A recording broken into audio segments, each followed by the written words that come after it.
இந்துக்களுக்கு அவரவர் நம்புகிற கடவுளின் நம்பிக்கை என்பது ஏற்புடையதுதான்.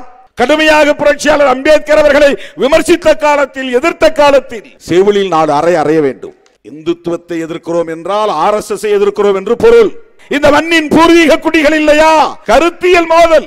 தேச தந்தை அம்பேத்கர் அவர்களுக்கும் இடையில் நடைபெற்ற கருத்து மோதல் இது. புரட்சியாளர் அம்பேத்கரின் கருத்து சரியானது. அந்த திசை வழியில் பயணப்பட வேண்டிய தேவை இருக்கிறது. நாடு அந்த விவாதத்தை கூர்மைப்படுத்த வேண்டிய தேவை இருக்கிறது என்பதை இங்கே பதிவு செய்திருக்கிறார். ஏதோ இது அண்ணாமலைக்கும் வேல்முருகனுக்குமான மோதல் அல்ல, கருத்து மோதல் அல்ல, அல்லது H. ராஜாவுக்கும் செந்தில் பாலாஜிக்கும் இடையில் நடைபெறுகிற கருத்து மோதல் அல்ல. மகாத்மாக்கள் என்று போற்றப்படக்கூடிய மாமனிதர்களாக இந்த தேசம் போற்றிக் கொண்டிருக்கிற தேச தந்தை காந்தியடிகளுக்கும் அரசியலமைப்பு சட்டத்தை வகுத்தளித்த தேச தந்தை அம்பேத்கர் அவர்களுக்கும் இடையில் நடைபெற்ற கருத்து மோதல் இது. கருத்தியல் மோதல், நாகரிகமான மோதல், வன்முறை இல்லாத மோதல், ஒருவருக்கொருவர் கருத்து தெளிவு பெறுவதற்காக செய்து கொண்ட விவாதங்கள், உரையாடல்கள். விரித்து பேசுவதற்கு அவருக்கு இங்கே நேரம் இல்லை, நமக்கும் நேரம் இல்லை. நான் அடிக்கடி மேடைகளில் இதை பேசி இருக்கிறேன். எந்த நிலையிலும் காந்தியடிகளின் தியாகத்தை நான் கொச்சைப்படுத்தியதில்லை. அந்த விவாதம் இன்றைக்கு சூடு பிடித்திருக்கிறது. அதற்கு யார் பொறுப்பு? அதே சாட்சாத் சங்கிகள் தான் பொறுப்பு. அதற்காக அவர்களுக்கு நாம் நன்றி சொல்ல கடமைப்பட்டிருக்கிறோம். இந்த விவாதம் கூர்மைப்பட வேண்டும், மேலும் மேலும் கூர்மைப்பட வேண்டும், இன்னும் இன்னும் தீவிரமாக விவாதிக்கப்பட வேண்டும். நாம் இந்துக்களுக்கு எதிரி என்பதை போல ஒரு தோற்றத்தை உருவாக்க பார்க்கிறார். இந்துத்துவத்தை எதிர்க்கிறோம் என்றால் RSS எதிர்க்கிறோம் என்று பொருள். சனாதனத்தை எதிர்க்கிறோம் என்றால் சங் பரிவார்களை எதிர்க்கிறோம் என்று பொருள். சனாதன சங்கிகளை எதிர்க்கிறோம் என்று சொன்னால் மோடி, அமித்ஷா போன்றவர்களை எதிர்க்கிறோம் என்று பொருள். அவர்கள் ரொம்ப லாபகமாக ஒட்டுமொத்த இந்துக்களுக்கும் எதிராக திருப்பி விடுகிறார்கள். இவர்கள் இந்துக்களின் எதிரிகள் என்கிறார். இந்துக்களின் நம்பிக்கையை யாரும் இங்கே கொச்சைப்படுத்தவில்லை. இஸ்லாமியர்களுக்கு இறை நம்பிக்கை இருப்பதை போல, கிறிஸ்தவர்களுக்கு இயேசு மீது நம்பிக்கை இருப்பதை போல, இந்துக்களுக்கு அவரவர் நம்புகிற கடவுளின் நம்பிக்கை என்பது ஏற்புடையதுதான். அதில் யாருக்கு மாற்று கருத்து இல்லை. மேடையில் இருக்கிற தலைவர்களுக்கு மாற்று கருத்து இல்லை. அதை யாரும் கொச்சைப்படுத்தவில்லை. அந்த அடிப்படையில் நாங்கள் விவாதத்தை முன்வைக்கவில்லை. சைவத்தை பற்றியோ, ஐணவத்தை பற்றியோ, இந்து மதத்தை பற்றியோ நாங்கள் எல்லாம் பேச வேண்டும் என்கிற நிலைக்கு தள்ளப்பட்டதற்கு காரணம் நாங்கள் தொடங்கி வைத்த விவாதம் இல்லை, நீங்கள் தொடங்கி வைத்திருக்கிற விவாதம். இந்து மதத்தை அல்லது இந்து மதத்தில் இருக்கிற மக்களின் இந்து நம்பிக்கையை நீங்கள் அரசியல் ஆதாயத்திற்கு பயன்படுத்துகிறீர்கள். இந்த மக்களுடைய சராசரி சாதாரணமான ஏழை எளிய மக்களின் உணர்வுகளை, இந்து மதத்தின் மீது அவர்கள் கொண்டிருக்கிற இந்த நம்பிக்கைகளை உங்கள் அரசியல் ஆதாயத்திற்கு, உங்கள் செயல் திட்டத்திற்கு நீங்கள் பயன்படுத்திக் கொள்வதால் அது விவாதத்திற்கு வருகிறது. உண்மையிலேயே இந்து மதத்தின் மீது நம்பிக்கையுள்ள மடாதிபதிகள் என்ன செய்ய வேண்டும்? இந்து மதத்தை காப்பாற்ற வேண்டும் என்று துடிக்கிற துறவிகள் என்ன செய்ய வேண்டும்? RSS காரர்களையும் BJP காரர்களையும் கூப்பிட்டு செவிலில் நாடு அறைய வேண்டும். அடே பரதேசி பசங்களா, உங்களுடைய அரசியல் ஆதாயத்திற்காக எங்கள் மதத்தை ஏன் நீ கையில் எடுக்கிறாய்? ஏன் விவாதத்திற்கு உட்படுத்துகிறாய்? உன்னால் எங்கள் மதங்கள் விவாதிக்கப்படுகின்றன. நீங்க அவங்களுக்கு பிடிச்சி கேள்வி கேட்கணும். அவர்களால் தான் இந்த விவாதம் இங்கே நடக்கிறது. மதத்தை வேறு யார் இங்கே அரசியல் ஆதாயத்திற்கு பயன்படுத்துகிறார்கள்? மதத்தின் அடிப்படையான நம்பிக்கைகளை ஏன் அரசியல் ஆதாயத்திற்கு பயன்படுத்துகிறார்கள்? இந்தியாவில் வேறு எந்த அமைப்பாவது? காங்கிரசும் தேசியம் பேசியது, நீங்களும் தேசியம் பேசுகிறீர்கள். இரண்டும் ஒன்றா?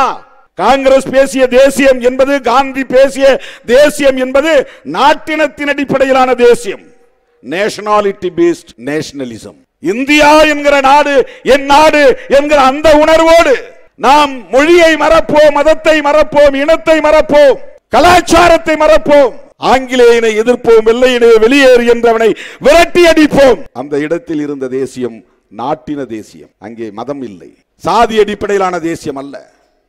ஆனால் பாரதிய ஜனதாவும் RSSம் கட்டமைக்க விரும்புகிற தேசியம் மதவழி தேசியம், கம்யூனல் ராஷ்டிரம், கம்யூனல் நேஷனலிசம். மதம் சார்ந்த தேசம் நீ விரும்புகிறாய், மதம் சார்ந்த தேசியம் நீ கட்டமைக்க விரும்புகிறாய். ஒரு மதம் சார்ந்த தேசியத்தை கட்டமைப்பதற்காக அப்பாவி சிறுபான்மை மக்களை எதிரியாக நிறுத்துகிறாய். சிறுபான்மையாக இருக்கக்கூடிய இஸ்லாமியர்களும் கிறிஸ்தவர்களும் அந்நியர்களா? இந்தியர்கள் இல்லையா? இந்த மண்ணின் பூர்வீக குடிகள் இல்லையா? இந்த மண்ணின் மைந்தர்கள் இல்லையா? யார் அவர்கள்? அராபியர்களா? ஐரோப்பியர்களா? எப்படி அவர்களை அந்நியர்களாக்குகிறீர்கள்? அந்நியர்கள் என்கிற தோற்றத்தை உருவாக்குகிறீர்கள். நீங்கள் விரும்புகிற மதம் சார்ந்த தேசியத்தை கட்டமைப்பதற்காக, உங்கள் நோக்கம் நிறைவேற வேண்டும் என்பதற்காக அப்பாவி சிறுபான்மை மக்களை குறிவைக்கிறீர்கள். பகையாக காட்டுகிறீர்கள். வெறுப்பு அரசியலை விதைக்கிறீர்கள். ஆர்எஸ்எஸும் பிஜேபியும் கட்டமைக்க விரும்புகிற தேசியம் மதவழி தேசியம். தமிழ் தேசியம் என்பது மொழிவழி தேசியம். இந்திய காங்கிரஸ் பேசிய தேசியம் நாட்டின வழி தேசியம். பிஜேபியும் ஆர்எஸ்எஸும் பேசுகிற தேசியம் மதவழி தேசியம். இந்து ராஷ்டிரம் என்பதை விட கம்யூனல் ராஷ்டிரா என்பதுதான் சரி. கம்யூனல் ராஷ்டிரம் என்ன சொல்லுகிறார்கள் என்றால், பாகிஸ்தான் மதம் சார்ந்த நாடாக இல்லையா, மதம் சார்ந்த அரசாக இல்லையா? இலங்கை மதம் சார்ந்த நாடாக இல்லையா, மதம் சார்ந்த அரசாக இல்லையா? மியான்மர் மதம் சார்ந்த நாடாக இல்லையா, அரசாக இல்லையா? உலகத்தில் இருக்கிற எல்லா நாடுகளும் அப்படி இருக்கிற போது இந்தியா அப்படி இருந்தால் என்ன என்ற ஒரு லாஜிக் வைக்கிறார்கள். இது நீங்கள் சிலை வைத்து எழுப்பியிருக்கிற பட்டேல் காலத்திலும் விவாதிக்கப்பட்டது. சர்தார் பட்டேல் காங்கிரஸ்காரர், அவருக்கு சிலை வைக்க நீங்கள் யார்? என்ன அருகதை இருக்கிறது? என்ன தகுதி இருக்கிறது? ஏன் நீங்கள் சிலை வைக்கிறீர்கள்? காந்தியை சிறுமைப்படுத்த விரும்புகிறார்களா? காந்தியை சிறுமைப்படுத்த விரும்புகிறார்களா? கோட்சேவை உயர்த்தி பிடிக்கிறார்கள். சாவர்கரை போற்றுகிறார்கள். காந்திக்கும் மலர் தூவுகிறார்கள், கோட்சேவுக்கும் வீரவணக்கம் செலுத்துகிறார்கள். எவ்வளவு பெரிய நடிப்பு, உலக மகா நடிப்பு. அம்பேத்கரையும் போற்றுகிறார்கள், அரசியல் சட்டத்தையும் தொட்டு வணங்குகிறார்கள். சாதி அடிப்படையில் சமூகத்தை பிளவுபடுத்துகிறார்கள். இந்தியர்களை இந்துக்கள் என்றும் இந்துக்கள் அல்லாதவர்கள் என்றும் மத அடிப்படையில் பிளவுபடுத்துகிறார்கள். இந்துக்களை உயர்ந்த சாதியினர் தாழ்ந்த சாதியினர் என்று சாதி அடிப்படையில் பிளவுபடுத்துகிறார்கள். பிளவுவாதம், பிரிவினைவாதம் தான், சமூக பிரிவினைவாதம் தான் ஆர்எஸ்எஸ் அரசியல் கோட்பாடு. சமூக செயல் திட்டம் அது, சோசியல் அஜெண்டா, அது பொலிட்டிக்கல் அஜெண்டா, அரசியல் செயல் திட்டம். ஆர்எஸ்எஸ் ஒரு கலாச்சார இயக்கமாக மட்டுமே இயங்குகிறதா? மோடியை வேட்பாளராக்கியது யார்? ஆர்எஸ்எஸ் பிஜேபியா? ஆர்எஸ்எஸ் எப்படி ஒரு கலாச்சார இயக்கமாக இருக்க முடியும்? அது ஒரு அரசியல் இயக்கம். அதனுடைய நோக்கம் என்ன? பல பேருக்கு அரசியல் அடிப்படையிலே பார்த்தால் காங்கிரஸ் தான் எதிரி என்று தோன்றும். பிஜேபியின் ஆர்எஸ்எஸ் உண்மையான எதிரி அரசியல் களத்தில், தேர்தல் அரசியல் களத்தில், வாக்கு வங்கி அரசியல் களத்தில் காங்கிரஸ் எதிரியாக தோன்றலாம். ஆனால் கருத்தியல் அடிப்படையில் அவர்களின் முதன்மையான எதிரி, ஒரே எதிரி புரட்சியாளர் அம்பேத்கர் தான். இதை அவர்கள் சொல்ல மாட்டார்கள். ஏனென்றால் அவர்கள் விரும்புகிற செயல் திட்டத்தை நடைமுறைப்படுத்த முடியாமல் தடை இருப்பதற்கு காரணம் இந்திய அரசியலமைப்பு சட்டம் தான். மதசார்பற்ற ஒரு அரசு இங்கே நிறுவப்பட்டு இருப்பதற்கு காரணம் இந்திய அரசமைப்பு சட்டம். அதை வகுத்து தந்தவர் புரட்சியாளர் அம்பேத்கர். பண்டிட் ஜவஹர்லால் நேரு அவர்கள் பிரதமராக இருந்த காலத்தில், சர்தார் பட்டேல் அவர்கள் உள்துறை அமைச்சராக இருந்த காலத்தில், அதிதீவிர இந்துத்துவ சக்திகளாக இருந்த கோபாலகிருஷ்ண கோகலே, பாலகங்காதர திலகர் போன்றவர்கள் எல்லாம் கடுமையாக புரட்சியாளர் அம்பேத்கர் அவர்களை விமர்சித்த காலத்தில், எதிர்த்த காலத்தில் இவையெல்லாம் விவாதத்திற்கு வந்தன.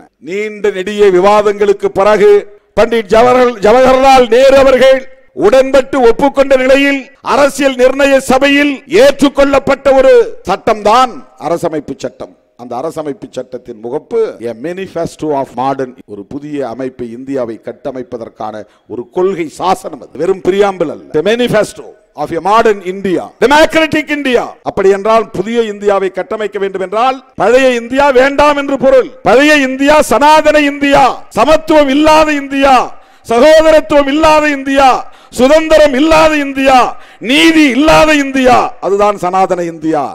அதை தகர்ப்பதற்கு உங்களை போல பாபர் மசூதியை இடிக்க செங்கல்லை எடுத்து வாருங்கள், கரசேவைக்கு வாருங்கள் என்று இழைக்கவில்லை.